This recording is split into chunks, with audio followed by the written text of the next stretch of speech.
Your angels are speaking to you. Do you hear them? Welcome to The Calling of Light with author and empathic spiritual tarot reader Anne-Marie Odell. The Calling of Light offers direct, empathic insight and relatable spiritual topics, interviews with special spiritual guests, and straight talk call-in readings. Kick back and enjoy free-form spirit tea with Anne-Marie, the way you like it best when you want to simplify. Here is your host, Anne-Marie Odell. I'm Anne-Marie, and you are listening to The Calling of Light on OMTimes Radio. My guest today is Dr. Rima Bonario, who embraces sacred feminine sovereignty, an author, teacher, energy healer, and soul coach. Now, there's a lot of questions I had to ask about what exactly is sovereignty? Where on the scale is a queen, as her book is The 7 Queendoms, who helps us search for our personal queen archetype. There are 7 of them.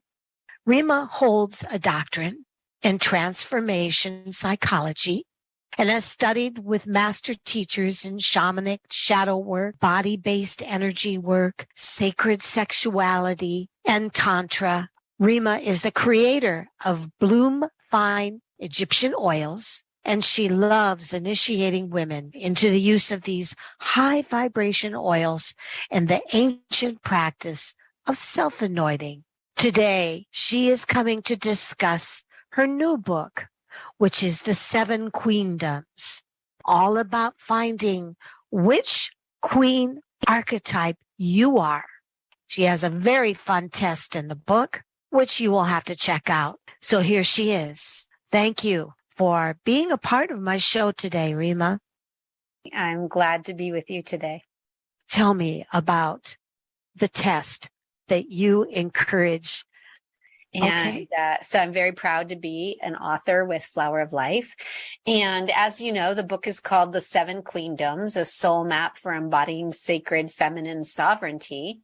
And what happened for me as I was on my journey to explore how I could be more sovereign in my own life, I discovered... Okay, I'm going to first of all ask you to give me a definition of what sovereign means. Yeah, that's great. That's always a good place to start. So sovereignty is really defined as being in a state of absolute authority and free from outside influence so that we can be in true self-governance. And, you know, a lot of us have grown up in households and in our culture where it's all about bending to outside influence. And we don't feel that we have complete authority over our lives. And very much as women, we often feel there's additional external outside influence on our sovereignty where we don't feel completely allowed to be in self-governance. And so this work to actually drop in and focus on what is our inner authority, what is our inner connection to our soul, to our higher self, to our divine self, that is the place where we really need to be taking our direction from, rather than all the external influences in life.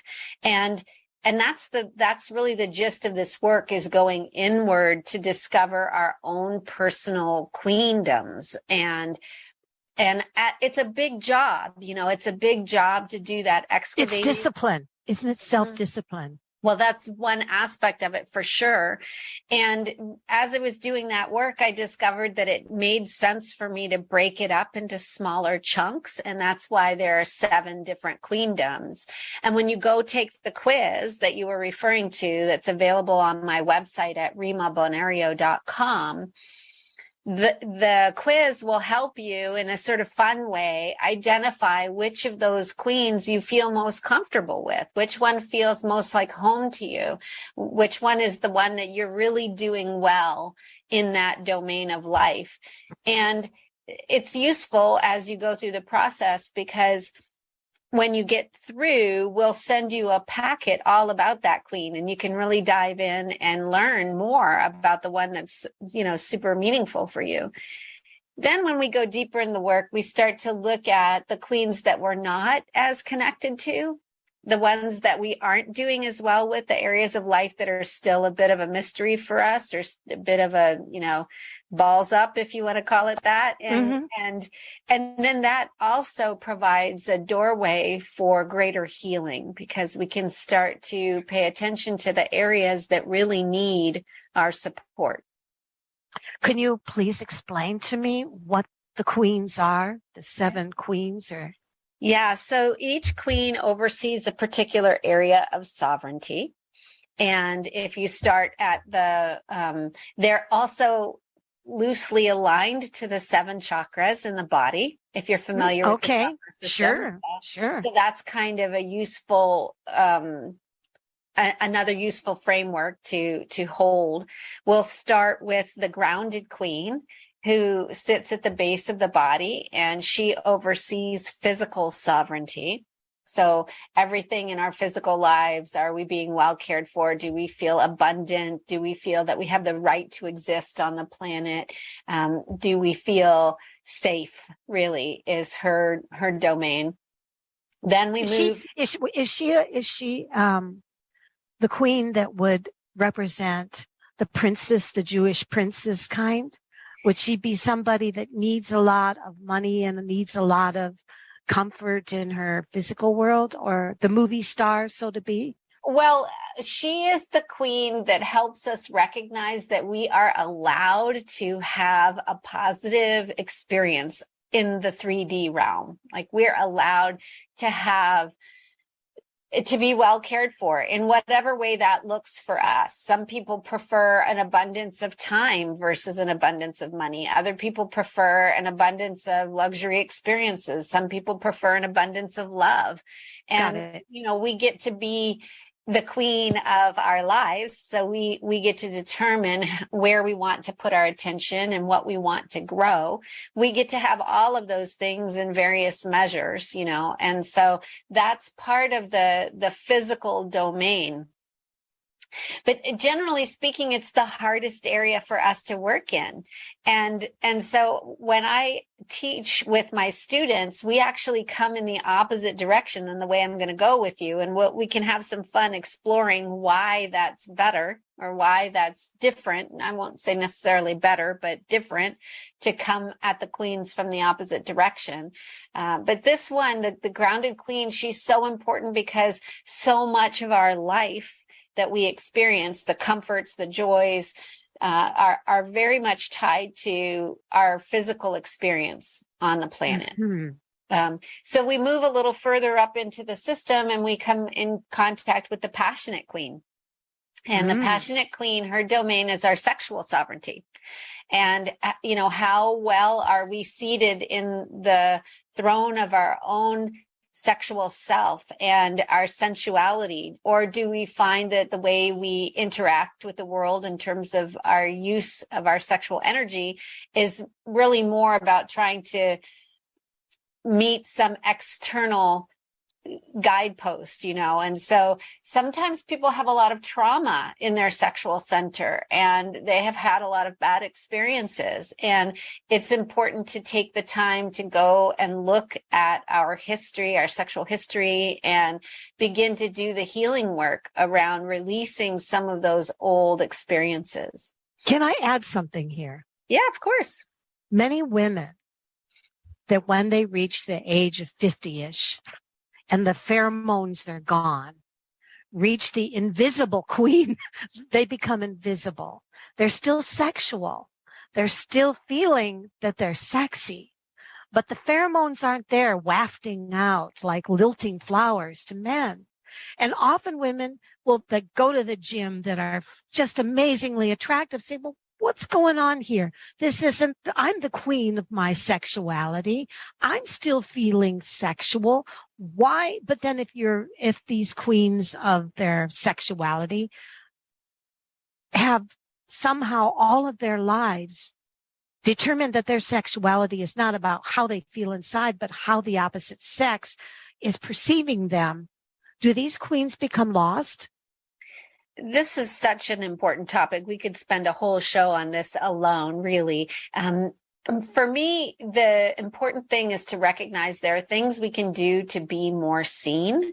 And I have felt sexier in my life since turning 50. I'm 55 now than I ever have in my whole life. And part of that was because I too had things that needed to be addressed in my sexual center before I started doing this work. In fact, it was one of the main reasons I got into doing this work is that my relationship with my husband was beautiful in so many areas, but we had some struggles in our intimate life.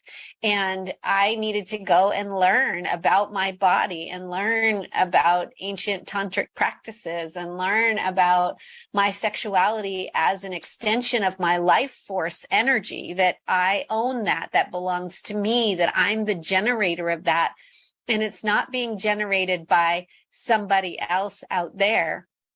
I can enjoy somebody enjoying me, but it's my pleasure that I receive at enjoying them enjoying me that's creating it. It's not them that's creating it. So I get to do whatever I want to with that energy. I don't have to give it to them. I don't have to, be open to a sexual experience because somebody is wanting that from me. I can take the charge that I get from their desire and I can put it into my own physical body, my health. I can put it into my painting, my creativity, my entrepreneurial work. I can make my skin glow with it, So these are things that we get to be in charge of when we are really sitting in the sovereignty of our passionate queen, where we recognize that our passion is for ourselves first and foremost, and for others after. And sometimes that idea gets damaged as we grow up, and we're told that our sexuality and our sexual beingness is really for the enjoyment of others. Right. And what is the next queen? So then we move up into the empowered queen.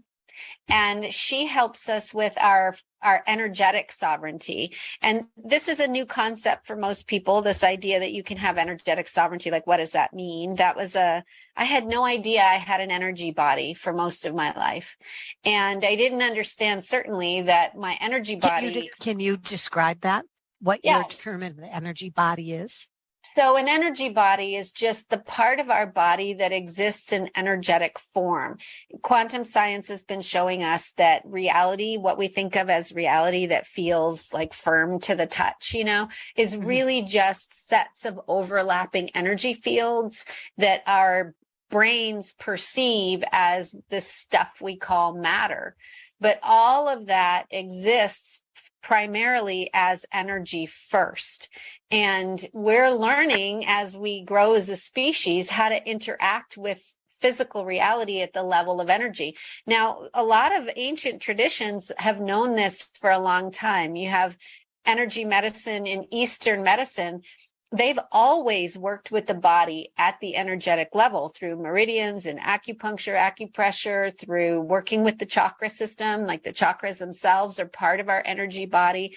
We also have energetic roots that connect us into the earth, very much like trees have roots, physical roots. We have energetic roots.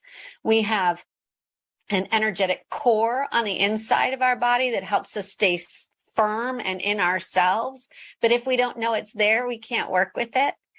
We have an edge to our auric field. We have an energetic field that our body generates. We ourselves are electromagnetic energy fields with an in pole and an out pole. So we have polarity.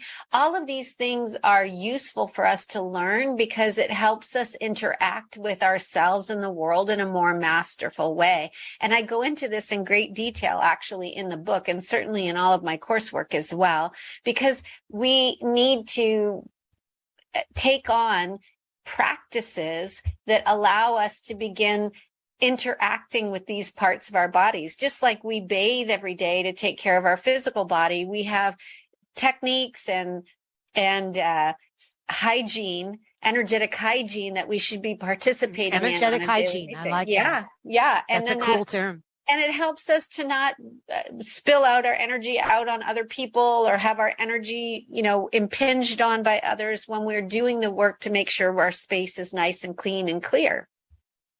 I like it. So what's next? So then we move to the loving queen. She sits in the heart, and her job is to support us with emotional sovereignty. So we're really working on the right to love and be loved here, and to do that in a way that includes ourself, that the focus is really on self-acceptance first, self-love, self-devotion. You can't give away what you don't have. And so a lot of the times we think we're loving people. We're not actually in the energy of love. We are in the energy of transaction. I'll do this for you, you do this for me, and then everybody will feel love. So it's actually a power struggle. It can descend into a power struggle for sure. One of the big challenges that women face is that, because we've been conditioned into this, is that we're supposed to have a focus on the other. And so I will do for you, I will take care of you, I will track you, I will give to you. And then you are supposed to do all those things for me. Right. But rarely do we find ourselves in a situation where that exchange is equal. And part of the problem is it's flawed in the very nature of the arrangement. That if we instead think about ourselves as a well, and our job is to fill ourselves up with self-love, with self-devotion, with all of these things that we tend to ourselves until the well is overflowing. And then we give from this place of luscious overflow. And now when I give, I don't have to wait for you to give back to me. I'm not giving to get. And it's not transactional. It's free. It's full of, it's free of all of the strings that are attached when we're giving from a place of emptiness and a place of lack. And that's very interesting, because I spent much of my morning reading for women who came from a space of love, but it was in drought. It was an emotional drought. And they were giving and giving and giving to all the wrong people who were taking and taking and taking until they were completely dry. And the problem was they become so lost and they're loving queens, but they're women that have not allowed the well to grow, like you say. They just keep in the state of drought.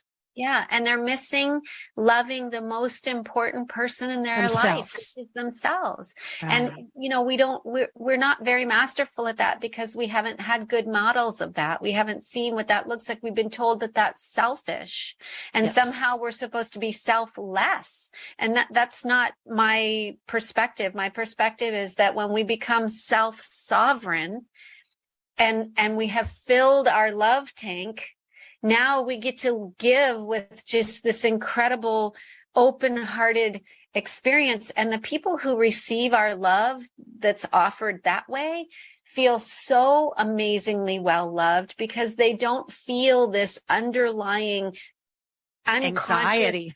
They don't feel this pull that's happening, that you're trying to get something back. And so people will often reject that kind of love because they can feel, no, this is sticky. There's something else going on here that doesn't feel good to me. And so we're not really being a loving queen in that way. Each of these queens has two shadow queens where we can flip into being not enough of the actual queen itself, or we can be too much of that queen. And so if we're using love inappropriately too much, we can become what I call the sacrificial queen. That's what these ladies are doing. The martyr. And then we get bitter and resentful and angry, and we blame the people we're supposed to be loving. And we turn into dark bitches. Yes, of course. Right? Conscious media for conscious minds. OMTimes. Ascending Hearts is no ordinary dating site. but a spiritual dating site with a purpose, to link you with your soulmate. We engineer the serendipity so you can trust that you will attune with someone that has the same matching vibration as you. Ascending Hearts, the conscious dating site for the spiritually aware. Try Ascending Hearts for free. ascendinghearts.com. Hi, my name is Anne-Marie Odell, and thank you for inviting me in for Tarot and Coffee. I offer 37 plus years of accurate, honest tarot channeling. Spirit comes through me as a feeling, an inner knowing. I call it the angel frequency. As you say your first name, I close my eyes and shuffle my well-worn card as I go into a deep calm. By phone, Skype, or Zoom, contact me at thecallingoflight.com. This is Kathy Beal, host of Celestial Compass, featuring astrology you can use. Celestial Compass points you to what's going on in the sky and what you can do with it down here on Earth. We also explore fun, effective, and cosmic tools for navigating this adventure we call life. Join me the first and third Monday of the month at 5 p.m. Eastern Time for Celestial Compass. It's enlightening, entertaining, and empowering. You came across someone struggling with hunger. How would you recognize them? Would you notice an 8-year-old girl who's not excited for summer break because she may not be having lunch again until September? Or a war veteran who's having a hard time landing a job and getting back on his feet? I am the 1 in 8 Americans who struggle with hunger. I am hunger in America. Hunger can be hard to recognize. Learn why at IamHungerInAmerica.org. Brought to you by Feeding America and the Ad Council. And we're back with Rima Bonario on her book, 7 Queendoms. Okay, so then we go to the expressive queen, and she's all about how we give our medicine to the world, our dharma, the way we express in the world. And she's here to help us actually use our voice and to be in a state of truth. And so we have to be in truth with ourselves before we can be in truth with other people. You know, if we're not telling ourselves the truth, then the things that come out of our mouth may seem true, but they might not actually be our deepest truth. So because she's the queen of truth, does she sometimes come off very intense? Yes. And create fear that people that go, why do I feel like I'm so intimidated? Why is there so much truth coming from her? Sometimes that's when you get into the shadow of the expressive queen. I call her the starring queen. She needs to be on the stage for everybody. Yes. She's the one who's like, she's not really actually in true relationship with people because she holds herself apart. She stands up on the stage and tries to tell everybody how she sees it. And it's not a place of mutual vulnerability. So it comes off as this, harsh and very distant approach. The opposite end of that is when we silence ourselves and we become the silent queen, and we're too frightened to speak up or to share our truth, even with ourselves. Sounds very Michael Jacksonish. It's that I would say that there's a lot of diva queens out there that have that exact opposite, where they are complete antisocial introverts. Yeah, we can ping pong back and forth between these two wounded states because it feels too scary to be completely honest with ourselves and others. Right. So we are back, and we are going to hear about the rest of the queens. That would leave us, we are at the Diva Queen last chapter. Well, yes, the expressive queen. Yes. The expressive queen, the Diva Queen. And the next one would be? Moving up, we come into the visionary queen, and she oversees mental sovereignty. So our thought processes and how we see the world, whether or not we're stymied by illusion, stuck in illusion, or whether we're able to see clearly.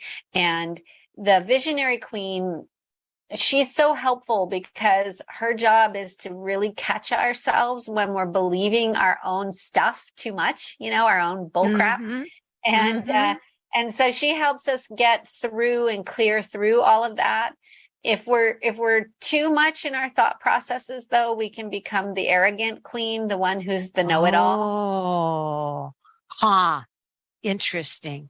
And then if we're I'm still trying to figure out which is the healer queen, the queen that heals. The queen that heals is the loving queen. Her archetype is healer. Okay. Yeah. All right. This one's archetype is the oracle, the seer, oracle, who's able to see things with truth, see things clearly. And when we get to the last one and then we go back in the opposite direction, you're going to watch how this comes together in a really powerful way. So the visionary queen is very important because she helps us get clarity in how we're seeing the world, and you have to see things right before you can make them right. So one of my mentors taught me that, and it's very true. And then the final queen is the divine queen. And she helps oversee our spiritual sovereignty. And this is so important because everything starts here. And if we've had spiritual trauma in the past, if we've had religious abuse in our history, or we've been inside of a particular faith tradition that has as part of its tenets that we are supposed to be. What religious abuse is. What is religious abuse? Well, I consider abuse to be anything that damages the sense of self, anything that damages our healthy sense of who we are. So I have a doctorate in transformational psychology, and one of the things that we see a lot are people that come into therapeutic environments because they've been wounded. They've been wounded by their past life experiences, and they need some support to heal. And we can get wounded from religious messaging and religious dogma, that if that dogma has been taught to us in a way that tells us that who we are is not pleasing to whatever we consider the divine to be, that we are bad, that we are intrinsically and inherently flawed. This is a base idea in many. Oh, yeah. I remember going to church in the Missouri Synod Lutheran Church. And the first thing that we had to say, basically, in any kind of before chant was basically on the "Dear Lord, I'm a piece of crap, forgive me." Yeah. And it was like, really? That's when I stopped going. It was like, are you kidding me? Yes. Well, many people, it takes them a long time to get out from under that spell, and what we are is human. What we are is human in that we are imperfect. However, we are not just human. We are also an extension of the divine. We are also filled with brilliance and light and beauty and grace. And the divine queen is the place that helps us connect with that part of ourselves, what I like to call the deepest, truest part of myself. I call her my soul, and she appears to me as feminine, and it doesn't have to be that way.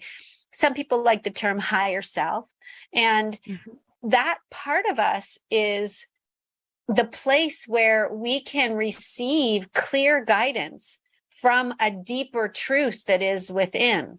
And here's how we start to get ourselves really engaged in our queendom effectively. Once we've read about all the queens, then we start to work with the queens. And when I work with the queens in my live coursework, we start here with the divine queen, which is at the crown or the top of the system, the top of the energetic system, so that we can drop in and we go through exercises that help us develop a relationship to that inner queen, that divinity within. And once we can hold that perspective of bringing the whole point, I believe, of being on earth is to bring the divine here and bring it into the body. That's how we make heaven on earth. And so once we have that perspective well connected in at the crown level, this is where we start as queens, then it becomes easier to use that divine queen perspective to look out of our eyes and stay in our visionary queen experience and have the illusions be dispelled. So we can see, well, of course, I have a right to know that I am an extension of the divine. So of course, I have a right to see clearly. So then, of course, moving into my expressive queen in my throat, of course, I have the right to speak and hear truth. And then we come into the heart. Of course, I have the right to love and be loved from this divine perspective. And we want to bring divine love to ourselves and to the world. And then, of course, I have the right to be my particular differentiated self that sits in the empowered queen. I have a right to my power, and I will wield my power with grace and love, bringing all of these queens with me into my power. And then, of course, I have the right to my needs, wants, and desires, and to be generative in my sexual center and my life force energy, and to be responsible in how I use my sexual energy and how I use it for myself. And then finally, we come back to the grounded queen. Of course, I have a right to exist. And of course, I have the right to be well cared for. I am an extension of the divine on earth, just like the flowers and the birds and the trees. We are all here to be joyfully expressing, and there's sun and there's water and there's light, and all these things are here for us to use and to be gifts to the world through our beauty, through our joy, through our connection with others. You have a beautiful website. What is it again? It's rimabonario.com. And the name of your book is? The Seven Queendoms, a soul map for embodying sacred feminine sovereignty. And that's available on Amazon. If you just go on there and search for the Seven Queendoms, you'll find it. You can come to my website as well, but it's going to just bounce you back to Amazon to purchase the book. However, on my website, there's a lot of fun stuff on there, some free things, free gifts, as well as the Seven Queendoms quiz. So when as a child, were you quirky? Were you a different child? I was a little quirky. I tell this story in the book because, the first part of the book is really all about how I landed in this work. And it starts by understanding, our childhood. Our childhood is so much a part of the person that we have become, whether we've continued in the path that we started as a childhood or we had to work against it. Either way, it shapes us. And I grew up in a family where my father was the primary power figure. My mom was very disempowered. And so probably a good Catholic family too. Yes, right? Of course. Right. So I became a tomboy, and was kind of a tough girl and not girly at all. But also there were girly aspects. I loved to play with my Barbies. My mom made me the most exquisite Barbie clothes. Wow. They were always fashion plates. She was amazing in that way. I heard there's a new Queen Barbie out, by the way. Oh, that's awesome. I'll have to get one of those. Yeah. Elizabeth. Sure. So, growing up was a challenge in some ways, not feeling safe in my home environment. There was a lot of physical reprimanding that went on in my home life, and a lot of emotional dialogue. And, I'd probably have to call it emotional abuse at some level. That the idea was that, as we were talking about, to be a good person, you needed to put yourself down, you needed to tear yourself down, and that somehow if you tore yourself apart and tore yourself down, then you'd be a better person in life. And I don't see it working that way. We do need to remember that we're not the only one that matters, but we want to come from the perspective of, when I love myself well, I'm actually able to love others better. So I was a bit odd in that sense. And no, wait. Where did the oddness come in, though? I don't know. Well, because I went to school and I was, my brother was 2 years older than me, and he was a bit more of a sensitive soul. And so, he was getting picked on, and there I was standing in front of those boys, with my hands on my hips. And the queen. I was trying to be a superwoman, actually. I talk about this, that I was too much in my masculine energy, actually. I was trying to be a better boy than the boys. Yep. And eventually when I hit puberty, that just it became difficult because I couldn't get any traction with boys, I wanted to have a boyfriend, and I had crushes, and you became intimidating. Well, my energy read like a boy. It didn't read like a girl. Yeah. And that was a revelation to me. And, I took that into my life, my whole life. I was a strong personality and a go-getter and a make things happen, which is all masculine energy. And we all have both of those energies in us. And there's nothing wrong with masculine energy. No. We need it, but it shouldn't be in charge. The feminine is capable of going in and finding that still point within that is connected to the divine. And this is the problem we have on the planet right now, is that all of as a community, as a family, all of our masculine energy is leading. And all it wants to do is to vanquish and to be the victor and to take a lot of action. Very testosterone. Well, it's more than just physical. It's energetic. Its desire. That's what I meant. Yeah. Yes. Its desire is to penetrate and to make things happen. And so it's doing that without clear guidance. So we have a lot of stuff that's happening in the world that's not coming from our connection to the deepest part of ourselves. We have to go through the doorway of the feminine energy, which moves inward, and connect deeply first with what are we doing here? What do we want to create? How do we want to live together as a human family? The healer, the lover, the part of us that wants to be connected and share. And once we connect to that, it changes the way we do. And this is why I'm so passionate about this work right now.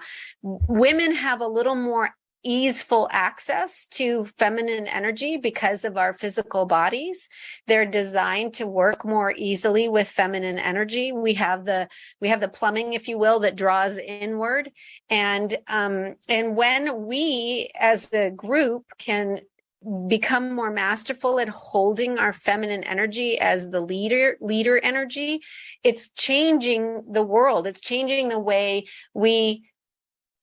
it's changing the field of energy in which everyone lives. And as that energy field changes, we start to see shifts in the physical world. And right now we've got a lot of conflict happening because these two energies are sort of duking it out, if you will, right now. I have an interesting part to add to that. My son is CEO of a natural food store in Oregon.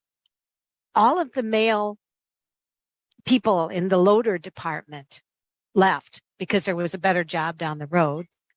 He said that was so traumatic because all of the young men that he interviewed either did not show up or they did not take it seriously enough and left. The entire corporation now is women. And he said most of them single moms. And he says he has Trumpies working with shaved-headed, tattooed young women, and they're all working in harmony. The loaders are all single, well-built Latino women.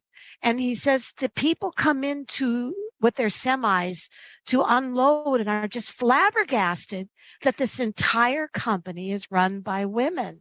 And he says that the energy is so much better now.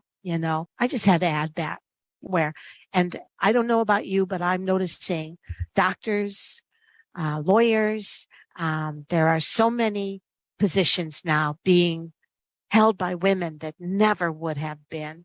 And I do see a change.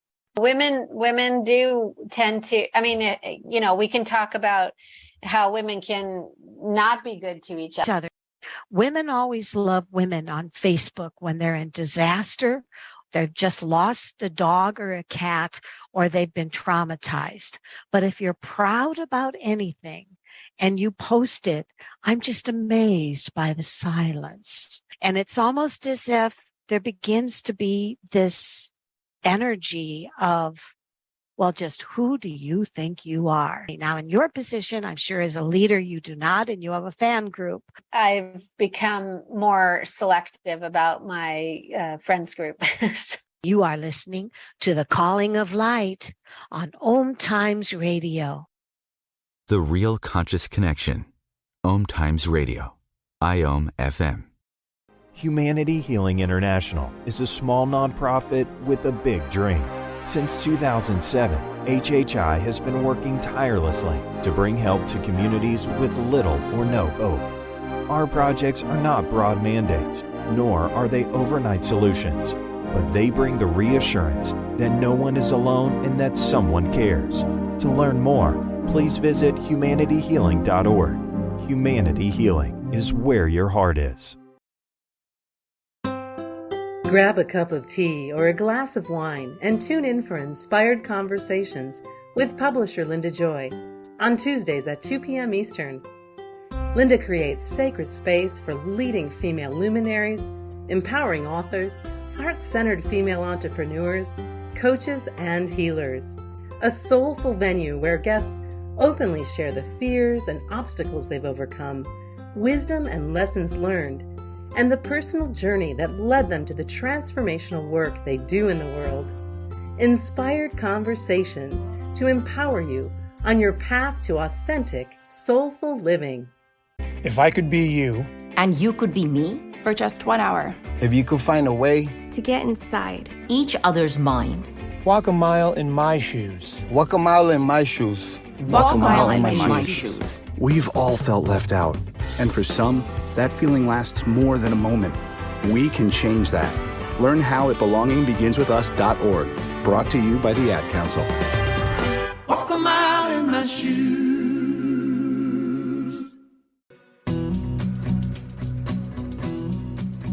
One of the things that I asked Rima about is, I think there comes a point in every young woman when she becomes devastated that she's becoming a queen, that she feels that she's losing her looks, or she's finding that people are relating to her more as a mature woman, and she begins to be in fight with her own aging process. And I think it happens in the middle 40s to especially the 50s. It happens. But could you explain to me fighting the princess? So, fighting the queen, right? That fighting the fight between the queen and the princess that happens. That happens on a couple of different levels. So one of the things about the energy of the princess is that her point of existence is really to be rescued. Her point of existence is to become partnered. Her point of existence is to be cared for. She's young and she wants the world to take care of her. She wants others to take care of her. It's actually what is part of being young. You know, you have few responsibilities. The maiden archetype is very much this connected to the princess, where you don't have a lot of responsibilities in life and you get to kind of be in that playful area of the self, very much connected sometimes with nature, very much connected to how your inner soul wants to express. Sometimes we look at children and we see an innocence, you know, that's not been marred by the responsibilities of life. And there's a lot to be celebrated there. Could I add to that? Is that still existent for the princess? Because so many princes are single moms. They're women that are struggling and they're not being taken care of either. And so yet they hate the queens. Well, so we want to separate these two things out because okay. We're talking about the physical aging process is slightly different from this psychological thing that I'm describing here. So let's first start with this energy of the princess that wants to be free of responsibility.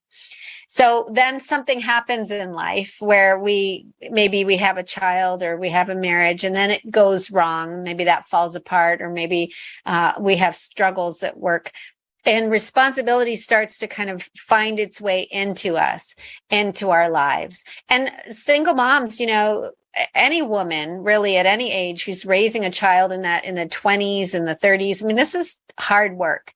And we get confronted with our own unhealed self, the unhealed aspects of ourselves. And, you know, we kind of think that two of the most important things in life, parenting and sex, you should just innately know how to do. And really, we need training in how to do both of those things well. And so here we have a situation where we've got people who are young still, but they have the responsibilities of growing into adulthood. So the queen, what's special about her is she doesn't resist her responsibilities. She doesn't resist her job of being on the throne of her own life and the need to be the one making the decisions. But what's different is when we really embrace the queen archetype, we recognize that in order to do a good job of being the ruler, of being the sovereign, we must be well resourced. We must have the resources behind us to do that. And every queen, every true queen is well resourced, and she knows she's allowed to be well resourced. And sometimes we don't have resources in our lives because we don't feel that we're worthy of those resources. And so we don't become a vibrational match for those resources. We're not actually looking for how we can better our lives in such a way because we're fighting our own inner demons around whether we're allowed to be well loved, to be well supported financially, all the things. So that's one side of it. The other side of it is this physical aging process that you're talking about. Like, I want to stay young looking, there's that whole, like, none of us there, we all have those moments we look in the mirror and we start to see something shifting, and it takes a hot minute to actually say, oh, well, I'm beautiful, even with these extra little lines or this extra puffiness or this extra little space around my belly or whatever it might look like.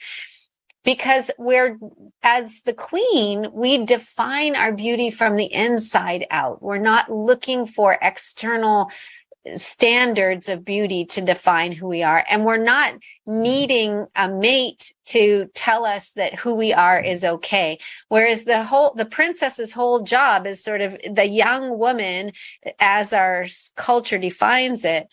Still, even in this time in history, her main job is to attract a partner. Right. And because right now we have this sort of cultural norm that says particular forms of beauty are required to attract a mate of sorts. People feel that their beauty is the number one most important quality that they have, their appearance. And that's what defines them. The difference between a princess and a queen is that a queen knows that her appearance is just one of the things that she has. She has appearance, but she has so much more to offer and to provide to herself and to the world. So she doesn't have the same dramatic resistance to her aging process. She welcomes it. She welcomes the sparkles in her hair. She welcomes dressing in a way that amplifies all of her best attributes and that is really very queenly rather than trying to stay and look 18 years old. And I find that one of the things that we do, we get out of harmony with ourselves, out of physical harmony with ourselves when we're in our 40s and our 50s and we're still trying to look like we're 22. And we actually end up not looking beautiful because we're not embracing the beauty that is what we are now.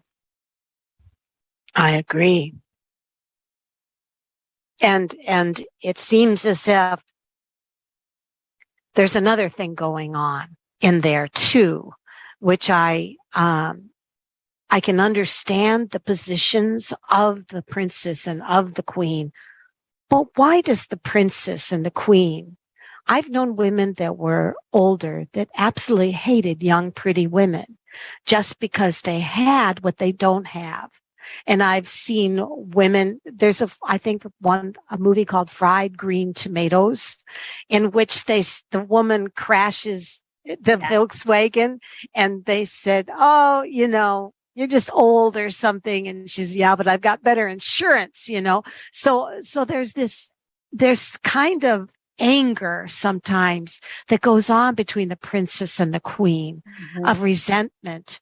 And I find that disrespect has become more prevalent now than it ever was, perhaps. Is that true? Well, I one of the things that's happened is that our young people have gotten wise enough to see that the old people are very often full of shit. And I love it. And they're not willing to pretend that's not the case anymore. Right. And they've been raised to be more self-authoritative than most of us were in previous things have generations. changed. Yeah. So they're not going to trade their time and their life force energy for some dream that will never materialize. And they want to have a high quality of life now, and time and connection with friends and being able to be out in nature means more to them than a big paycheck, so they question a lot of the way the world is ordered. And I think that that's a good thing. It can feel very much like disrespect to older people who want them to just get in line and do the things. But it could also be something we could celebrate, and we could invite challenge, and we can help mentor them in how to challenge in a way that's invitational rather than attacking. They do need some mentorship in that regard, but we don't want to necessarily break them. They've resisted being broken, and so they don't fit our molds, and that's a good thing. What we need to do is work on for ourselves the part of us that feels like we're angry that we're no longer young anymore. That's our own crap. That belongs to us, and we have to work that through and begin to recognize we're only feeling that way because we've been taught to believe that youth is the panacea. And we know that that's not true. Yeah, you might have softer skin or less wrinkles, but you don't have the wisdom that's possible through life experience. And when we are so focused on trying to stay young, we are actually in the process of rejecting the wisdom of our life experience. And we don't have to become crones yet. This is the beautiful thing about this queen archetype. The old model is maiden, mother, crone. Mm-hmm. And when I was finishing up my time as a mother and just getting ready to turn 50, I was in my late 40s, and my daughter was getting older and didn't need me in quite the same way. And I thought, you know what? I am not a crone. I'm not ready for cronedom yet.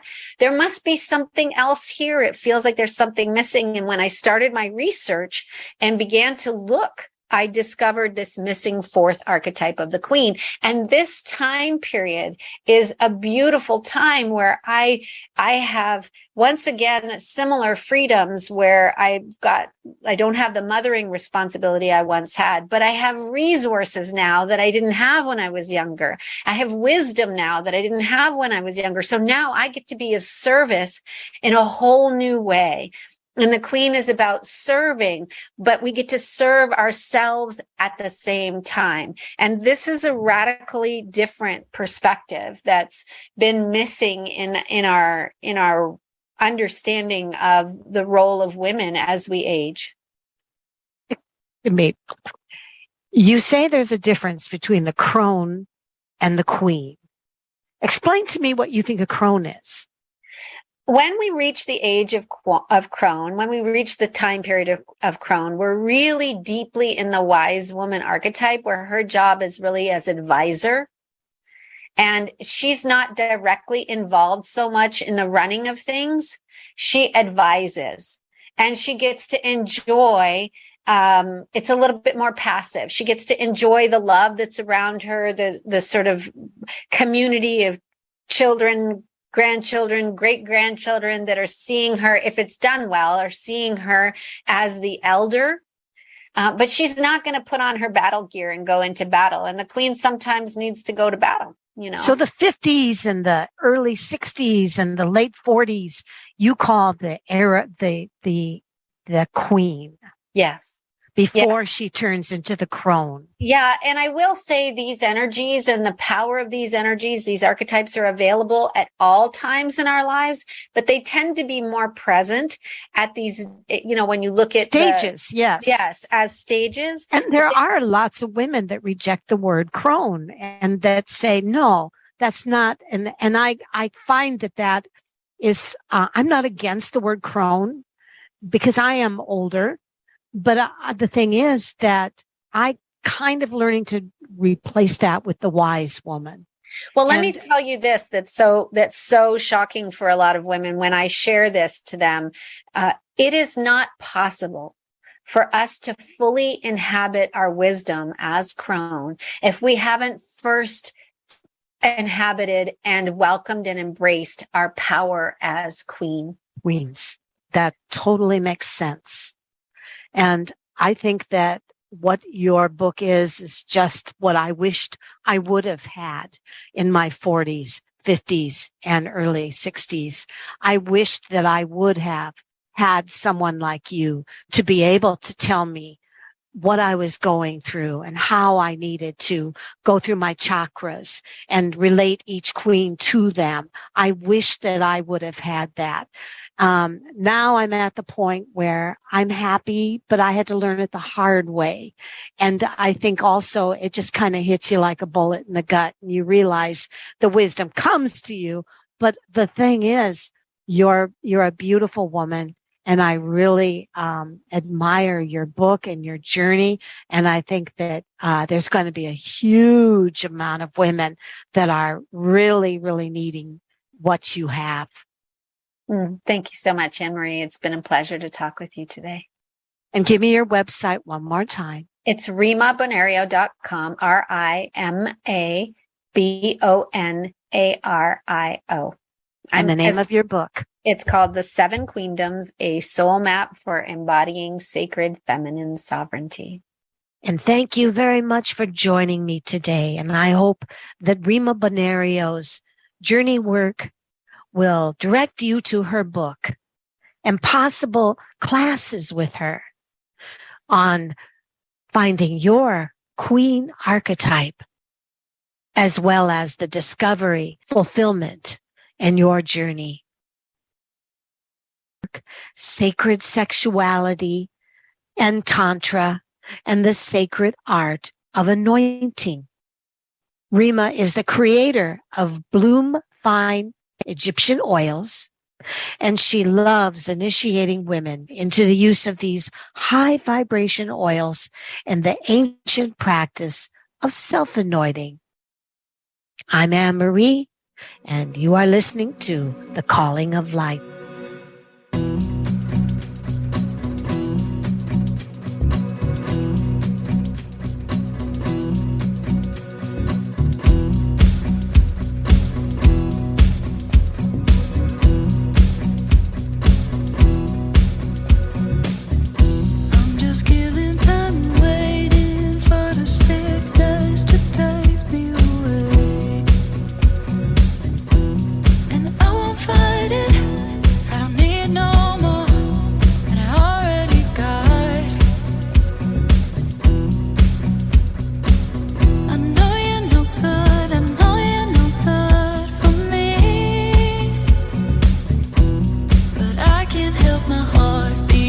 This chest